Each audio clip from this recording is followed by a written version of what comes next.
هو الله أحد الله الصمد لم يلد ولم يولد ولم يكن له كفوا أحد قل هو الله أحد الله الصمد لم يلد ولم يولد ولم يكن له كفوا أحد۔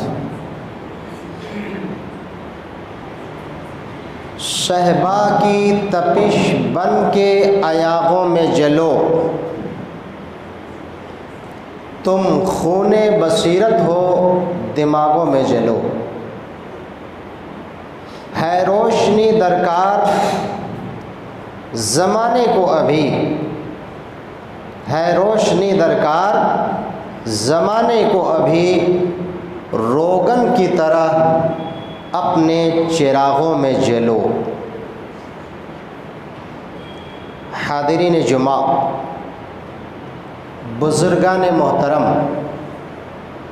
نوجوانان اہل اسلام، عزیز بچوں،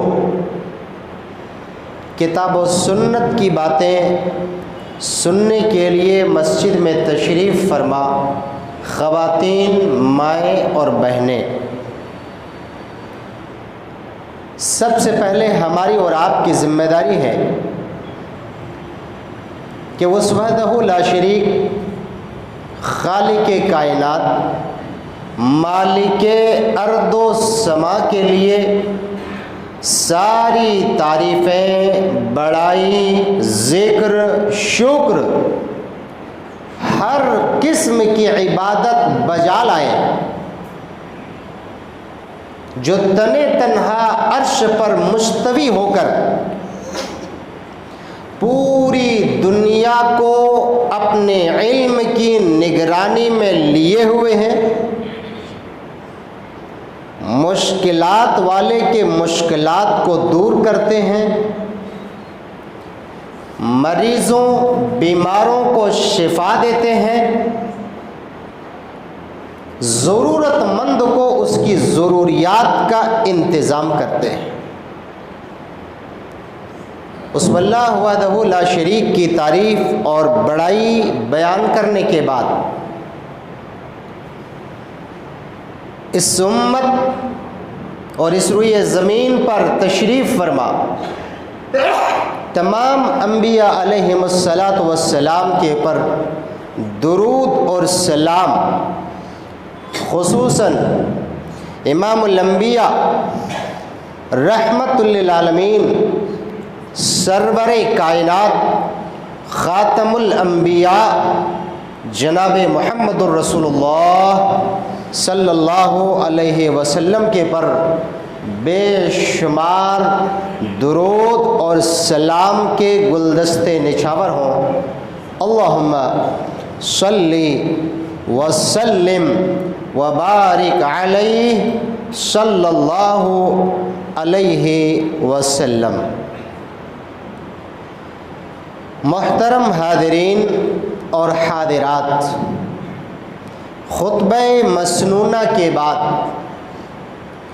آج کے خطبہ جمعہ کا عنوان ہے سورہ اخلاص، ایک عظیم سورت۔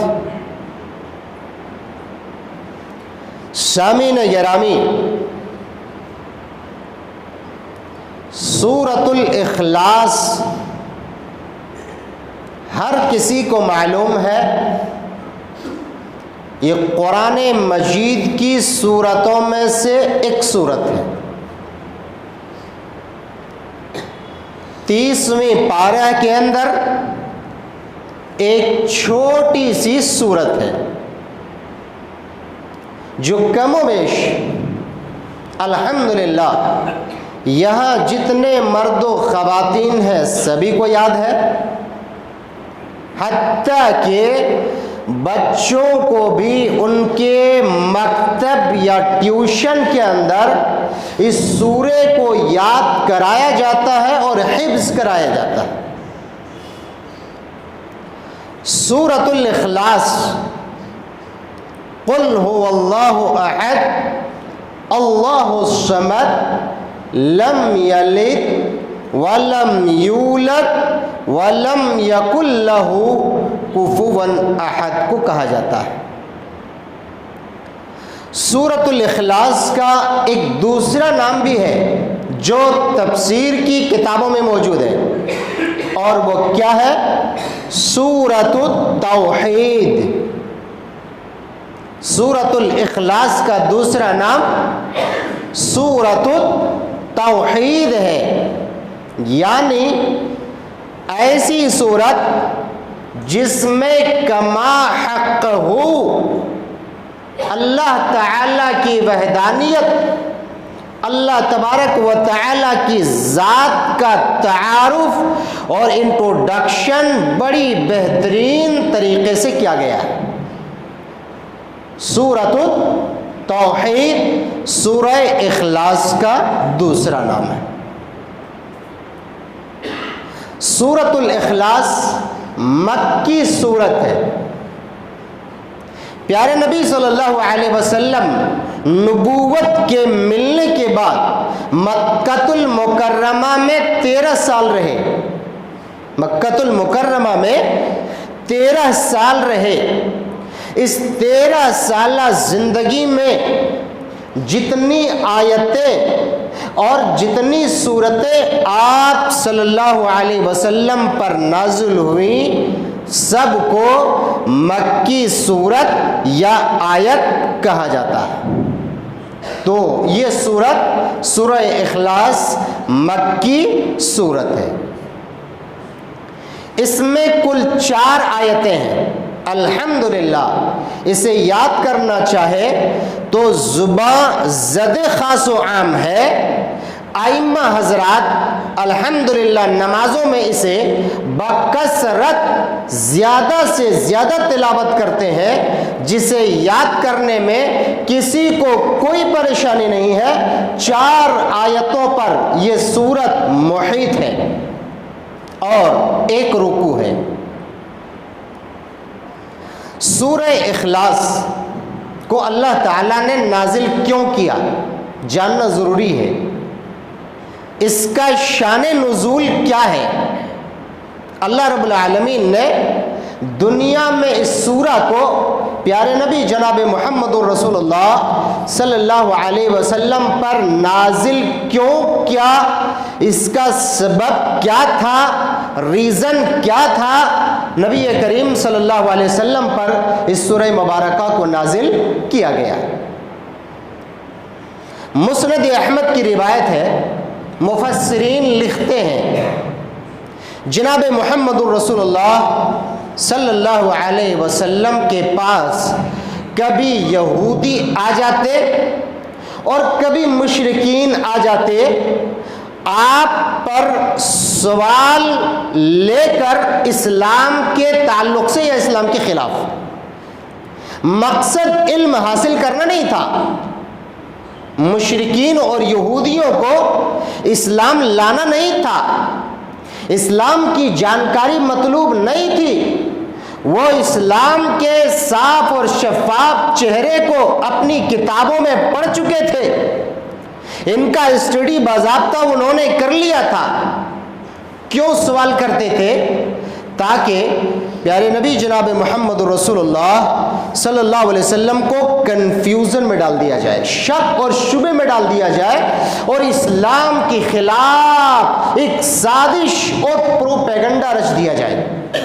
اور آج یہی ہو رہا ہے، کبھی یہود، کبھی نصارہ، کبھی مشرکین مسلمانوں کے خلاف، اسلام کے خلاف طرح طرح کے پروپیگنڈے، طرح طرح کی ہوائیں اور طرح طرح کی سازشیں رچتے ہیں۔ ضرورت اس بات کی ہے میرے بھائیوں، اسلام کا بہترین انداز میں مطالعہ کیجئے، اسٹڈی کیجئے، اور جو مشرکین اسلام کے خلاف آواز اٹھاتے ہیں ان کا منہ توڑ اور دندان شکن جواب دیجئے۔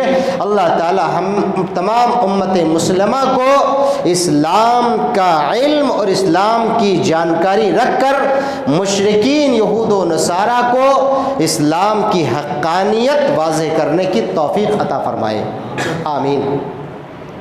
اعتراض کیا، پیارے نبی صلی اللہ علیہ وسلم، آپ جس اللہ کو مانتے ہیں یا آپ جس رب کو مانتے ہیں اس رب کا نسب نامہ کیا ہے، فیملی ٹری کیا ہے، اس اللہ کا تعارف کیا ہے، آپ بتا دیجیے۔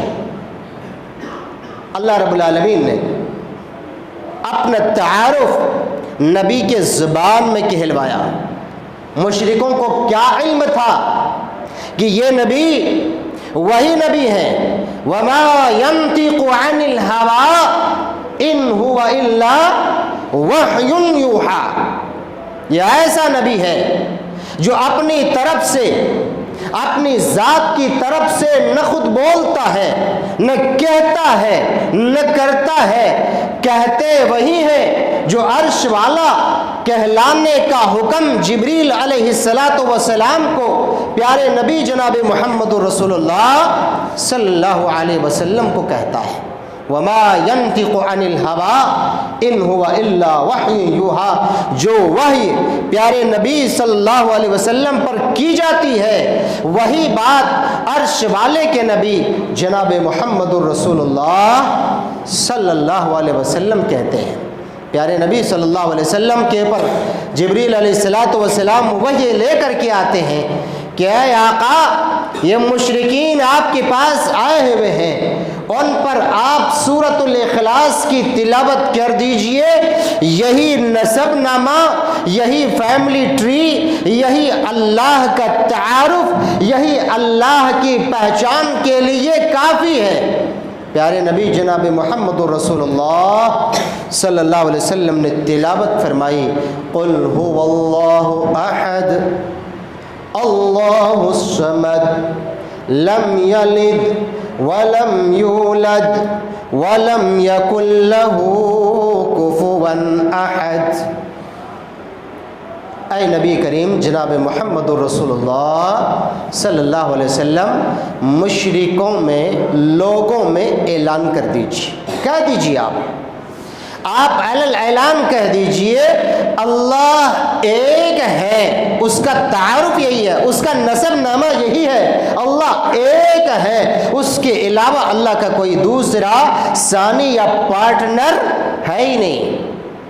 اللہ الصمد، اللہ بے نیاز ہے، اللہ کسی کے مدد کا محتاج نہیں ہے، اللہ کسی کو یہ لاٹھی مانگنے کا محتاج نہیں ہے، یا اللہ کسی سے فلاں چیزیں مانگنے کا محتاج نہیں ہے۔ اللہ الصمد، اللہ بے نیاز ہے۔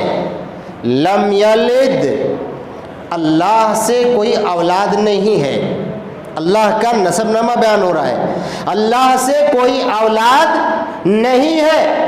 وَلَمْ يُولَدْ، اور اللہ بھی کسی کی اولاد نہیں ہے، اللہ کسی سے پیدا نہیں ہوا ہے۔ وَلَمْ يَكُنْ لَهُ كُفُوًا أَحَدٌ، اور اللہ کے برابری کرنے والا دنیا میں کوئی دوسرا کوئی بھی طاقت نہیں ہے۔ کتنا اچھا تعارف، کتنا پیارا بیان، کتنی خوبصورت انداز میں اللہ تعالیٰ نے اپنی ذات کا تعارف اپنے نبی کے ذریعے کروایا ہے۔ اگر صرف ایک سورت کو انسان مطالعہ کر لے، سمجھ لے، معانی کے ساتھ، تفسیر کے ساتھ، تو اللہ کا شکر ہے کہ وہ شرک کی دلدل میں نہیں پھنسے گا، شرک کے چور دروازوں میں نہیں الجھے گا، توحید کے دامن کو تھامنے کے سوا اس کے پاس کوئی اور چارہ نہیں بچے گا۔ اللہ نے اتنی خوبصورتی کے ساتھ اپنی ذات کا تعارف اس سورہ مبارکہ کے اندر کرایا ہے۔ اس سورہ مبارکہ میں ان لوگوں کا رد ہو گیا، ان لوگوں کا رد ہو گیا جو متعدد خداؤں کو مانتے ہیں، جو کئی خدا کو مانتے ہیں۔ مشرکین مکہ 360 بتوں کو کعبہ میں مانتے تھے، لات اور منات کی پوجا کرتے تھے. ہر گھر کا خدا مشکل کشا حاجت روا الگ الگ تھا. آج کے معاشرے میں بھی ہر گھر کا خدا الگ الگ ہے. اپنے دیواروں میں، پوسٹروں میں، کیلنڈروں میں مختلف قسم کی تصاویر آویزاں کر کے لٹکا کر کے انہیں مشکل کشا، حاجت روا، داتا، دستگیر وغیرہ کے نام سے جانا جاتا ہے. اللہ ہمیں شرک سے محفوظ فرمائے. اس بات کا بھی سورہ میں رد ہو گیا جو اللہ کے لیے اولاد ثابت کرتے تھے. اللہ نے فرمایا وَلَمْ يُولَدْ، لم یلد ولم یولد، اللہ کا بھی کوئی پارٹنر یا ساجی نہیں اور اللہ بھی کسی کی اولاد نہیں. اللہ نے یہ خوبصورتی کے ساتھ بتا دیا وہ اللہ تنہا ہے. اس سورہ مبارکہ میں ان لوگوں کے عقیدے کا بھی رد ہو گیا جو اللہ کے ساتھ دوسروں کو بھی مشکل کشا مانتے ہیں، اللہ کو بھی مانتے ہیں اور اللہ کے ساتھ دوسروں کو بھی مانتے ہیں. ان لوگوں کے عقیدے کا بھی رد ہو گیا. قل هو اللہ احد، مشکل کشا ایک ہی ہے اور وہ کون ہے؟ اللہ ہے. اور ان لوگوں کے عقیدے کا بھی رد ہو گیا جو سرے سے وجود باری تعالیٰ کے قائل ہی نہیں ہیں، جو کیا کہتے ہیں اللہ ہے ہی نہیں، اللہ کا تصور نہیں ہے، یہ دنیا خود ایک بلاسٹ کی شکل میں وجود میں آیا اور ہم یوں ہی پیدا ہو گئے، کوئی اللہ نہیں ہے. یہ ملحد اور ناستک لوگوں کا عقیدہ ہے. کن کا عقیدہ ہے؟ ملحدوں کا، ناستکوں کا. ان کے عقیدے کا رد ہو گیا کیونکہ اللہ سبحانہ و تعالیٰ کہہ رہے ہیں قل هو اللہ احد، ایک ہی اللہ ہے جو اس پوری دنیا کے نظام کو چلا رہا ہے عرش پر مستوی ہو کر کے. تو ان 4 طرح کے غلط اور فاسد عقیدوں کا رد سورہ اخلاص کے اندر ہو گیا. اللہ تعالی ہم سبوں کو اس سورہ مبارکہ کو پڑھنے، سمجھنے، مطالعہ کرنے اور تلاوت کرنے کی زیادہ سے زیادہ توفیق عطا فرمائے. آمین. حدیث قدسی ہے صحیح بخاری کتاب الفضائل اور کتاب التوحید کے اندر. حدیث کے راوی ہے سیدنا ابو ہریرہ رضی اللہ تعالی عنہ. کہتے ہیں اللہ تعالیٰ نے فرمایا، نبی کریم صلی اللہ علیہ وسلم فرما رہے اللہ تعالیٰ نے فرمایا، اللہ تعالیٰ نے کہا، کیا کہا؟ شتمنی ابن آدم نے مجھے گالی دے دیا، ابن آدم نے مجھے برا بھلا کہہ دیا، ابن آدم نے میری ذات کی توہین کی، ابن آدم نے میری تذلیل کی، میری اہانت کی. سوال یہ ہوتا ہے اللہ کہہ رہا ہے کہ ابن آدم نے مجھے گالی دیا. اللہ آپ کو گالی دینے والا ہے کون؟ آپ کو گالی کون دے سکتا ہے؟ اللہ کہہ رہے ہیں کہ لوگ کہتے ہیں کہ اللہ نے اولاد بنا دیا. وَلَمْ يَكُنْ لِي وَلَدٌ، حالانکہ میرا کوئی اولاد ہے ہی نہیں، میرے پاس کوئی نہ لڑکا ہے نہ لڑکی ہے. یہ ابن آدم میرے بارے میں کہتا ہے کہ اللہ کے لیے اولادیں ہیں، اللہ کے لیے لڑکے اور لڑکیاں ہیں. ابن آدم یہ بات کہہ کر کے مجھے گالی دیتا ہے. استغفر اللہ. امت مسلمہ میں اکثر لوگ آپ کو ملیں گے جو اللہ کو اس عقیدے کو رکھ کر کے گالی دیتے ہوئے پھرتے ہیں. اللہ تعالیٰ ان کے عقیدے کی اصلاح فرمائے، توحید کی روشنی ان کے ذہن و دماغ میں جلا عطا فرمائے. آمین. یہود حضرت عزیر علیہ السلام کو اللہ کا بیٹا کہتے تھے اور نصارہ عیسائی حضرت عیسیٰ علیہ السلام کو اللہ کا بیٹا کہتے ہیں. ابن اللہ کہ حضرت عیسیٰ علیہ السلام اللہ کا بیٹا ہے اور کبھی عقیدہ رکھتے ہیں کہ عیسیٰ علیہ السلام ہی اللہ ہے. نعوذ باللہ، نعوذ باللہ. اس سورہ کو پڑھیے اور دوسرے طرف عیسیٰ علیہ السلام کو دیکھیے کہ عیسیٰ علیہ السلام تنہا نہیں، عیسیٰ علیہ السلام کی ماں کا نام مریم ہے، اور اللہ اپنی ذات کا تعارف کراتے ہیں لم یلد ولم یولد، اللہ کی نہ کوئی اولاد ہے اور اللہ تعالیٰ کسی سے پیدا نہیں ہوا ہے۔ تو جو پیدا ہو جائے، جس سے لڑکے اور لڑکیاں ہوں، یہ آیت کریمہ اور یہ سورہ مبارکہ ببانگ دہل اعلان کرتی ہے کہ ایسے شخصیات کو رب ماننے سے انکار کر دو، اگرچہ کروڑوں کی انعامات تمہارے قدموں میں لا کر کے نشاور کر دے۔ یہی توحید ہے، یہی ایمان ہے، اور یہی ایمان کی حقانیت اور روشنی ہے۔ اللہ تعالی ہمارے دلوں میں اسلام کے صاف اور شفاف چہرے کو اللہ تعالی داخل کر دے، آمین۔ آج کے زمانے میں لوگ پیارے نبی صلی اللہ علیہ وسلم کے تعلق سے بڑا برا نظریہ اور عقیدہ رکھتے ہیں۔ کیا کہتے ہیں؟ نور من نور اللہ۔ آپ نے سنا؟ یہ عقیدہ رکھتے ہیں۔ کیا ہے معنی اس کا؟ نور کا معنی روشنی، لائٹ، نور اللہ، اللہ کی روشنی، اللہ سراپا ایک روشنی ہے، اور آپ اللہ تبارک و تعالیٰ کی روشنی کی کیا چمک ہے، یہ ہماری یہ آنکھیں دنیا کی دیکھنے کی تاب نہیں لا سکتی۔ اتنا خوبصورت چہرہ اور اتنی صاف اور شفاف وجاہت اللہ رب العالمین کی ذات کی۔ لوگ یہ عقیدہ رکھتے ہیں کہ اللہ کی روشنی میں سے ایک روشنی نبی کریم صلی اللہ علیہ وسلم ہے۔ ادھر یہود عقیدہ رکھتے ہیں عزیر علیہ السلام اللہ کا بیٹا ہے، عیسیٰ علیہ السلام کے بارے میں عیسائی عقیدہ رکھتے ہیں اللہ کا بیٹا ہے۔ امت محمدیہ کے بعض لوگ یا افراد عقیدہ اللہ کے ساتھ نبی کا رشتہ جوڑ کر کے رکھتے ہیں کہ اللہ کی روشنی کا ایک حصہ ہمارے نبی ہے۔ نعوذ باللہ، یہ سورہ اخلاص کے عقیدے کے منافی عقیدہ ہے۔ اس سے ہمیں توبہ کرنا چاہیے اور استغفار کرنا چاہیے اور اپنے عقیدے کی اصلاح کرنی چاہیے۔ اللہ تعالی ہمیں اس غلط عقیدے سے بچنے کی توفیق عطا فرمائے، آمین۔ سورہ اخلاص کی فضیلت، کتنا بڑا مقام ہے سورہ مبارکہ کا، اور کتنا بڑا رتبہ ہے اور کتنی اہمیت اور فضیلت ہے اس سورہ مبارکہ کی، اکثر لوگ واقف ہیں مگر زیادہ فضائل کے بارے میں واقف نہیں ہیں۔ حدیث کے راوی ہیں حضرت ابو الدرداء رضی اللہ تعالی عنہ۔ نبی کریم صلی اللہ علیہ وسلم صحابہ کرام کے بیچ میں ایک مرتبہ موجود تھے۔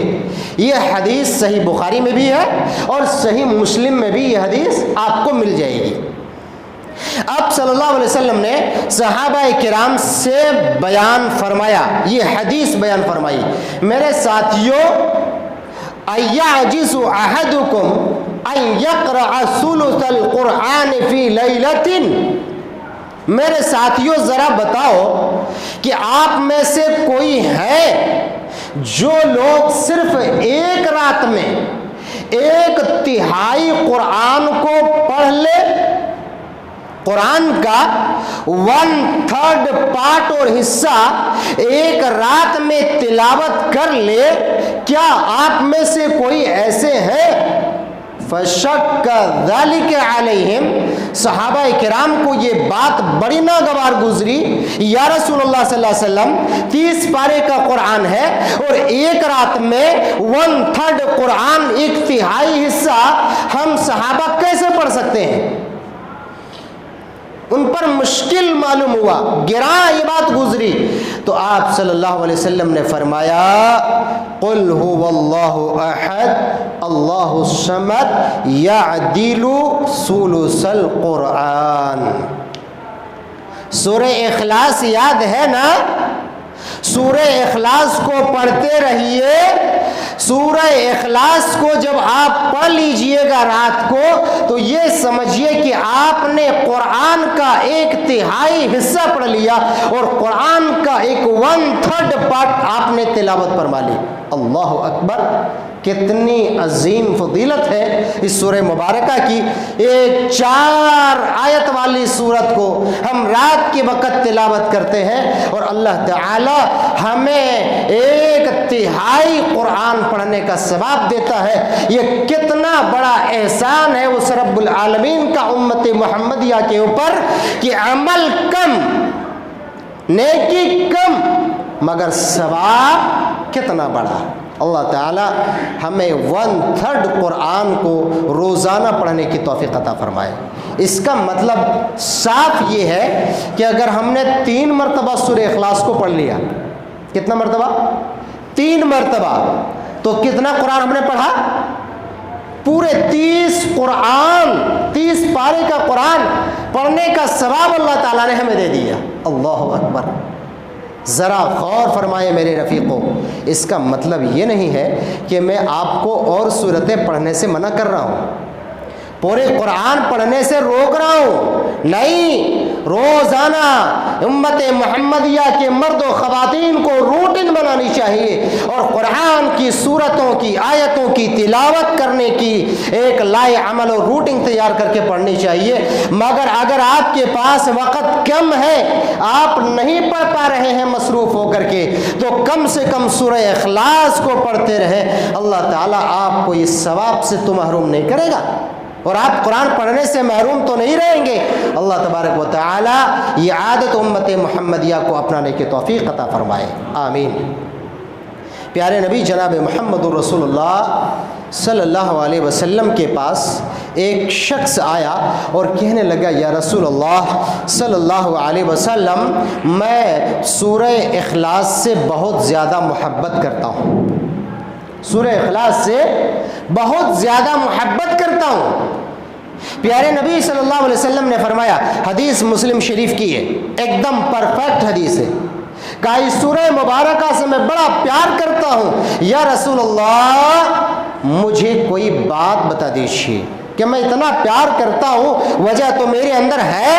کہا، ان حبک ایہا ادخلک الجنہ.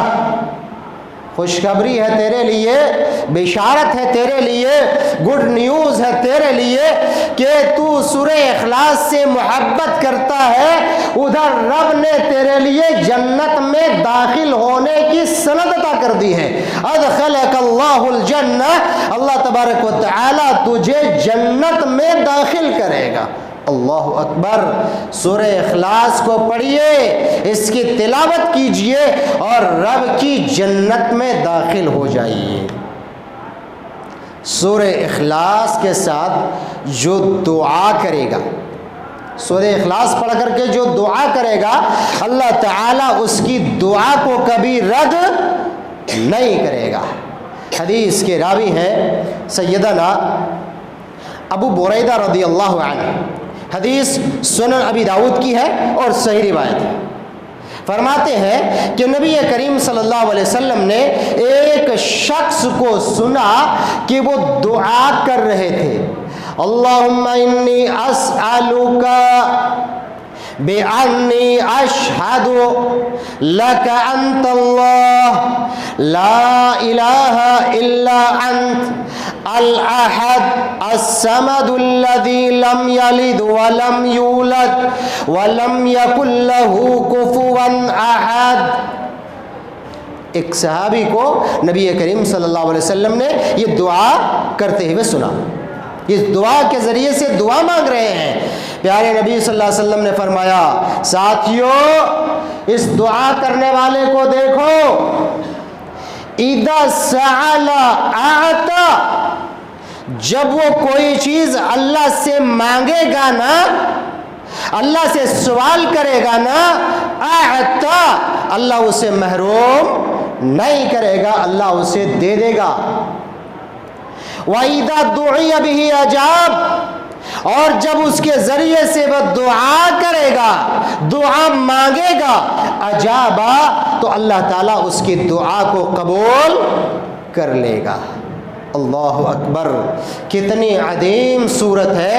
اس دعا کو پڑھیے نمازوں میں، نمازوں کی بات، اور دعا کیجئے حدیث کی روشنی میں بتاتا ہوں۔ پیارے نبی صلی اللہ علیہ وسلم نے فرمایا، آپ کی مراد اور سوال کو اللہ رد نہیں کرے گا، اور آپ کی دعا کو اللہ کبھی قبولیت کے ہاتھ سے نہیں روکے گا۔ میرے بھائیوں، اس سورہ مبارکہ کے ذریعے دعا کریں، اللہ ہم سب کی دعاؤں کو قبول فرمائے، آمین۔ ایک صحابی ہے جس کو نبی کریم صلی اللہ علیہ وسلم نے ایک سریہ میں بھیجا تھا، جنگ میں بھیجا تھا۔ اما عائشہ رضی اللہ عنہا اس حدیث کے راویہ ہے، حدیث صحیح بخاری کے اندر موجود ہے۔ فرماتی ہے اما عائشہ رضی اللہ عنہا، ایک صحابی کو نبی کریم صلی اللہ علیہ وسلم نے ایک جنگ کا امیر اور لشکر کا چیف بنا کر کے بھیجا۔ نماز پڑھا رہے، نماز پڑھانے میں سورہ فاتحہ کی بعد ہر رکعت میں سورہ اخلاص پڑھ رہے ہیں، یا سورہ فاتحہ پڑھنے کے بعد کوئی سورت پڑھ کر کے ہر رکعت میں سورہ اخلاص پڑھ رہے ہیں۔ صحابہ کرام کو یہ بات بڑی ناگوار گزری اور بڑی تکلیف دہ بات معلوم ہوئی کہ یہ شخص ہے جو سورہ فاتحہ کے بعد ہر رکعت میں سورہ اخلاص کی تلاوت کرتے ہیں، یا ہر سورت پڑھنے کے بعد بھی سورہ اخلاص کی تلاوت کرتے ہیں۔